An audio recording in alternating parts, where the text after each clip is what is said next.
Okay. All right, welcome to our second episode of our SCOE vlog series for distance learning. I'm Abby. And I'm Jenna. And today we are talking about staying connected to students and families. Yes. So go ahead. We would like to welcome you and kind of walk you through a little bit of this process that we're going to go through. So today we'll have 3 tips about staying connected with students and families, and we'll have some discussion questions at the end, and we'll maybe pause to kind of think and ponder about some things after each tip. Is there anything else I'm missing? I don't think so, but we are here for you. Okay. All right, we're gonna just get right into it. So the first tip is to be seen. Yeah, so we've been getting some messages from teachers and principals about how do we continue to build or keep our community connected. And so as this is very new ground for most of us, Jen and I have just been watching and seeing what some best practices are out there. And so the first kind of key tip, be seen, just how can you be visible to your community? And so one of the first things that popped up was this principal in Alum Rock. Her name is Kristen Burt. Hello, Kristen. And she has for a long while now been doing read-alouds for her community every Sunday. So this was even before COVID-19. And so this is one way that you can adopt her practice of just being seen on a regular basis to your students, to your teachers, whomever you work with. Yeah, so definitely. And it was as soon as they announced that they were going to be closing schools, the first thing that popped into my head was I would definitely want to stay connected with my class to let them know that, I'm there and I'm thinking about them. So the first thing that really popped into my head was I would record myself doing one read aloud a day. And if I taught, primary grades, it might be a picture book. If I taught a different grade level, I might just read a chapter a day or, something. And it didn't even really have to be a daily thing, but just something to know that I'm putting something out there for my students and to show that I'm thinking about them. So it doesn't necessarily have to be a read aloud. I also thought that, since I'm really into sketchnoting, I, could think about maybe doing a quick little doodle for my students every day, or, I'm putting it out there so that they can just have some sort of connection with their teacher and somebody that they're used to seeing on a regular basis. Yeah, so, I mean, we're kind of in an ugly new way of living maybe, but there's been so many cool things to come out of it if I look at all of the silver linings. So you talked about sketchnoting, and I saw the other day that Mo Willems is doing sketching every day at a certain time that people can connect with him that way. I just the other day or yesterday I saw someone tweet out, hey, which celebrity would you do a FaceTime with or a Zoom with right now? Tag them and see if they'll do it. And she tagged Lin-Manuel Miranda, and then he hopped on a Zoom or something with her for a few minutes. And I thought, well, this would have never happened in our, pre-COVID-19 state of living. Yeah. So that's so awesome that things like that are happening. Yeah, who would you tag, Jenna? Who would I tag? Trying to think. Do you have a person in mind? Well, I'm kind of jealous that she got to Lin-Manuel first. I'm sure that he's cut that off pretty quick, did that once. But I'm thinking like maybe an author, someone that I'm reading right now, or Ali Wong would be pretty cool. She's local. She's funny. Just read her book. Definitely fun to connect with a comedian out there. We just saw Joe Coy recently, and I think it would be cool to connect with him. Yeah, that would be awesome. So I think about how you could maybe on a daily or a bi-weekly basis connect with your community in this fun way, like a read aloud, or as Jenna said, like you could do a sketch with them or show them what you're doing at home to keep yourself entertained, to keep you connected to your community. Yeah, and so one of the things that we wanted to share was Ben, shout out to Ben Cogswell, he who was a TOSA but is now back in the classroom and he's teaching kindergarten, and he's putting a video out a day for his students, and he has it everything uploaded into YouTube. You know, a lot of our students, even if they don't have access to the internet at home, they might have an opportunity to get onto a smartphone and be able to watch just a quick YouTube video. And so Ben has been putting out morning messages, and he had a little St. Patrick's Day message for his kinders. But I just think it's a great idea just to have, if you have a YouTube channel, then that's an easy place for families and students to go to and access to see those videos that you're posting. And if you have a Google account, you have access to making a YouTube channel. You'll see the link later in our resources, some resources on how to quickly create a YouTube video or a screencast to get you started. And for all of these webinars, if you need some more support or would like another thought partner, for sure contact one of us. We will gladly help you out. So not only does Ben do a read aloud every day or every evening for his families, but he does you say morning message already? Oh, yeah. Yes, so he does their morning message. So I would see if you do a morning message, how you could do something like that. Or if you're a principal or a site leader, if you do an assembly every Friday, how could you recreate that online for your family so that they know there's this level of consistency that they can expect from, you and the community that you've already built pre-COVID-19.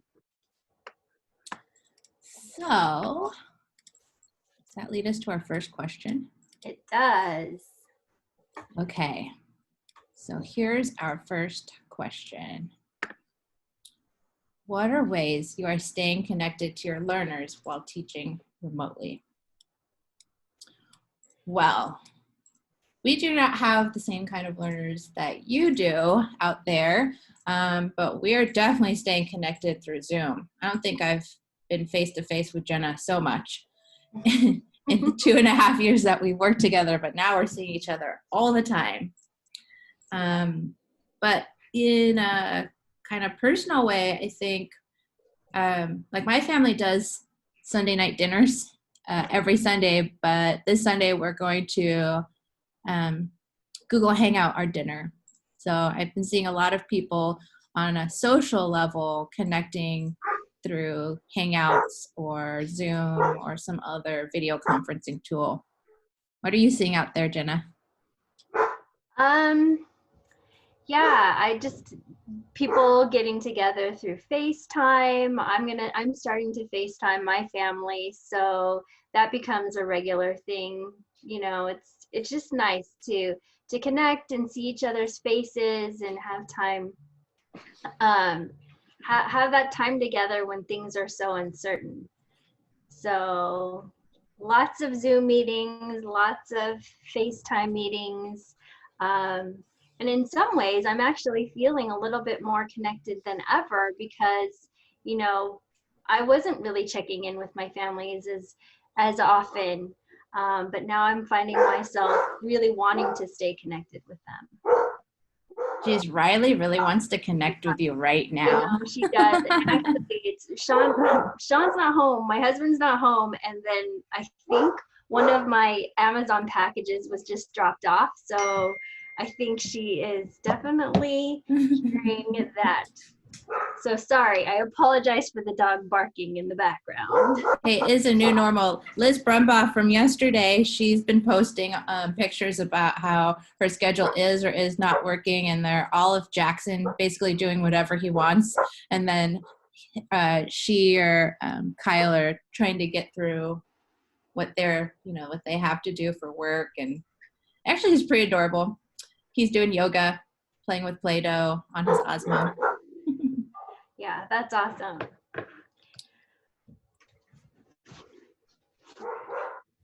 Okay, so tip number, can you start this? I'm gonna see if I can just get my dog to quiet down for a second. Yeah, of course. So our second tip is, as a teacher, how are you doing student check-ins? Is it through email? Do you have a parent portal or parent messaging system like Remind that you can get in touch with your families and especially your students? I have to think there's a lot of students out there who really miss you as teachers, and they want to see you every single day, and they miss that comfort that you provide them. And so that safety net for a lot of them now is gone. Although, they love being around their families, many of them, they do miss you and they do miss their friends. So what are some ways that teachers can continue to check in with students to really get that SEL care and love too? So one of the ways that we have been seeing is through Flipgrid. So here comes Jenna. We're talking about Flipgrid. Jenna's back. Teachers have been creating grids on their Flipgrid of just asking how students are, checking in with them. This allows students to see each other in short spurts. They can comment back and forth with each other. If you want to quickly go to the next slide, and we'll hop back Sure. to this one. So here's two examples of two teachers from Berryessa Union. There's Maritza on the left and Erin on the right, and they're using Flipgrid to connect with their students and see how they're doing. And it gives the students a window back into their teachers' lives too. Yes. So Flipgrid is an awesome way to connect. I think it's just a matter of getting onto Flipgrid, creating an account. You can sign in with your Google account, and then you just create a topic and you post a question out to your students, and then you can share the link with them that way. Yeah, so this webinar vlog is on staying connected with students and families, but I'll just give another quick plug to Flipgrid. In our resources, we have some links to videos and other resources to help you get started on Flipgrid, but there has been a huge community gathering resources and creating grids and questions that they've been using after COVID-19 school closures. So that's a great place to get started if you don't know much about Flipgrid. There's already pre-made questions and grids that you could copy. And of course, if you would like some help with that, we would love to help you. Yes. Let's go backwards. Yeah.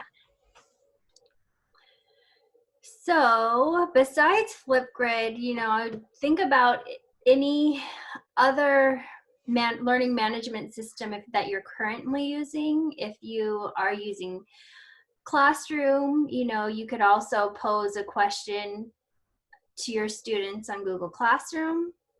If you're using Seesaw, there is an announcement section in Seesaw where you can post messages. And what's nice about Seesaw is that if you're also connected with families, you can send announcements to both students and families at the same time. Or you can just do a message to just parents or just a message to students. So anything that you're using, Remind, Class Dojo, any of those messaging systems would also work. And it doesn't have to actually just be a text message. I know that in Seesaw, when you create a message or an announcement to the class, you can you can do a text message. You actually can just do a video message to them also. So, I mean, that's a nice kind of easy way to do a message with a system that you're already using with your students. Before we go on to the question, the reflection question, I wanted to highlight this image here is a screenshot of a tweet from Alan Rock. This is Jonathan Natividad. He is the principal of Hubbard Media Arts, and he held one of his staff meetings using Zoom.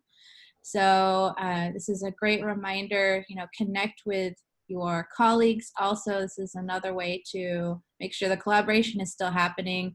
I meant to take a screenshot of this, but I saw another grade level from Union Middle School holding their meeting using Zoom. And take the opportunity to check in with the adults, the colleagues in your life that you are no longer seeing on a daily basis too. I joked earlier that I now get to see face-to-face Jenna more often than not, but truly I do miss the actual time I got to spend, or I had been spending with the colleagues face-to-face. And so do check in with the adults in your life, because everyone needs a little extra tender care these days. Definitely, that's a great tip. Should we move into the question? Yes. So some food for thought. What are some questions you could post in Flipgrid or on Seesaw as a way of checking in with your students?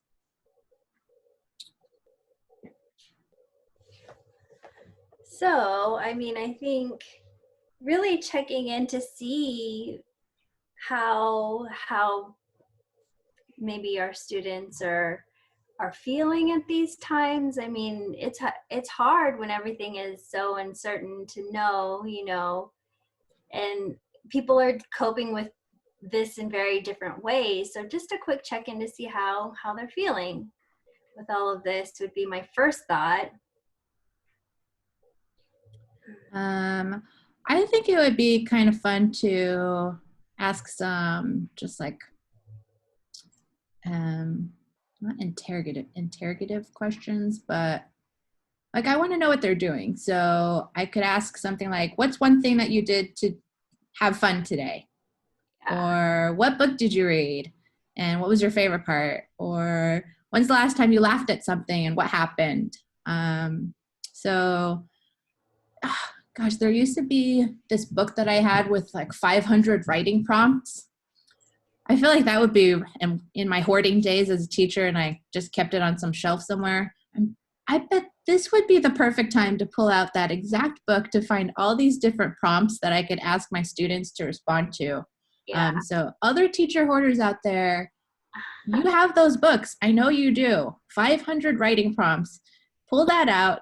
See how you can turn that into a Flipgrid or a Seesaw activity, and keep that going, that connection going with your students and you. I love that idea.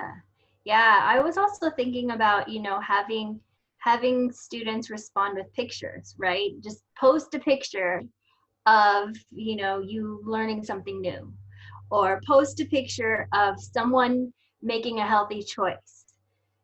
Post a picture of, something in nature, so you can really have fun and really get an insight to what's going on with students through the kinds of things that they're posting for you.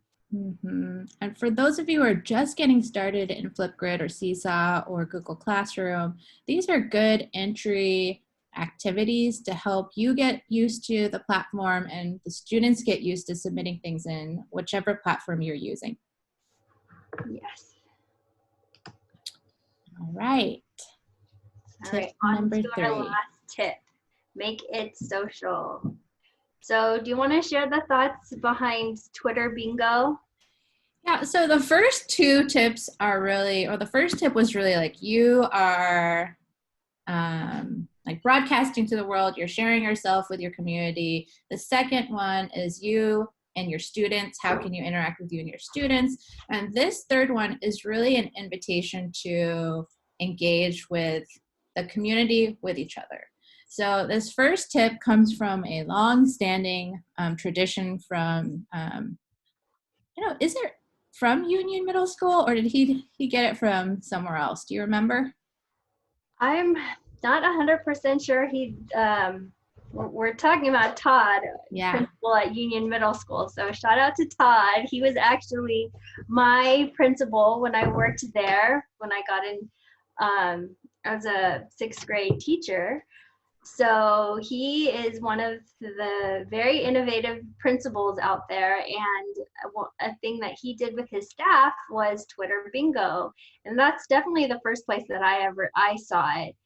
But it was a great way to, encourage his staff to create a Twitter account and post, the awesome things that are going on in their classrooms. Just get them comfortable with using Twitter as a way to connect and share learning. And so if you can imagine a bingo board, and each grid or each square has a different task. And I believe one of those Twitter bingo boards are in the resources, but it'll be something like tweet a picture of what you're doing this weekend, or tweet a picture of a book that you're reading, and include one of your favorite lines that you've just read. And then the teachers would post on Twitter using a hashtag, and then they could see what their colleagues were posting about too. And so this doesn't necessarily need to happen on Twitter. And it doesn't necessarily have to happen on a social media network either. It could happen on any LMS that you're using. You could do it through Remind or another parent messaging portal. Just something that will connect your family members or your families to other families in a fun and engaging way. Here, I can pull up. I just found it. So this was the UMS Twitter bingo that Todd had with his students. It gave suggestions on people to follow. If you want to start out, really simple, retweet something that somebody else posted, tweet out a selfie doing certain things. So we're going to link to this board so that if you want to make a copy of it, you can definitely make a copy and customize it and use it in your own creative way. So the second bullet point we have under this tip are challenges. So if you see, and I'm using the term challenges very, very broadly. So if you take a look at our image there on the left, this again comes from Kristen Bird at Lucha Elementary. She posted simply, post a picture of you wearing something green on their Facebook thread. So it could be something of, tied to some holiday, or this is from Jane McGonigal. She is an author and game strategist. She says she created the stay-at-home scavenger hunt, and she challenged her followers to find one of their favorite books and then post it. So if you think about what you could ask your students to do, they could create a scavenger hunt. We have a third example if you go to the next slide. This is a friend of mine, Dr. Quentin Lee. He is out of, I'm going to get this wrong, Alabama. I met him through another network. He's a principal of a high school, and he is doing quizzes live with his students.